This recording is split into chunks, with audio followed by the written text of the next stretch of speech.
comes up, and Mm-hmm. I'm wondering if you speak of that in your book. Yes. Well, you notice right off the bat, like why is this character even addressing this question?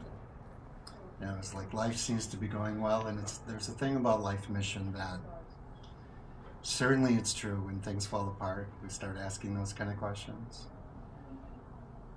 And then surprisingly, when things are going really well, sometimes, it's when we're not able to get to where we want to go. In frustration, we'd say, "Well, why am I here?" And then sometimes we accomplish all of our goals, and then we go, "Really? That's all there is?" Right? That phrase, be careful what you pray for. You might get it. Pray and then duck. So in this starts with the character, things are going well for him. And it's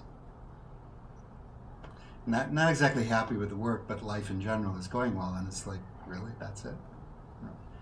So when we're ready, there's a phrase in the old myth, it's called the Firebird stories. When you're ready, the Firebird touches you and the journey begins. So your frustration will often call the Firebird, which will start the journey of remembering. When you're on the journey of remembering, yes, there are many points in the story where he hits his edge. Where the very process itself brings up some of the things that are keeping him from remembering. So if you work the process with the story will carry you through. Kind of like the power of the story. And the journaling helps, so you can write it out. And so there's this combination of the questions themselves calling up the edges that are keeping you from remembering, and then pulling you through that so you keep moving through. I know if that helps. Thanks for the question. Anyone else? Gentleman who had been looking a long time for what to do with his life. And he was a trust fund kid, so he never really had to worry about anything in particular about a job. It was just like, what am I going to do with myself? And after working with him for a while, he was clear that he wanted to be a radio person. And then his psychologist said, well, he's schizophrenic, so, what's the point of doing that? And so he didn't. And I often thought that was sad.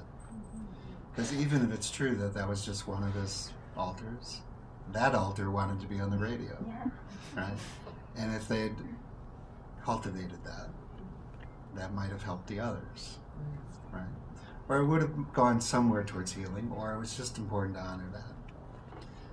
And I might say we have this thing called the shadow, which means by definition it's the part we're denying about ourselves. So when you're exploring the question of life mission and you're honest about the exploration of your shadow, you might find that your shadow has some ideas about your life mission. There's a thing called the golden shadow. Like as a child when you might have been really curious and your parents might have said, why do you always have to ask so many questions? In a way that had you bury that, right? But then there's the parts that we don't think are okay about ourselves.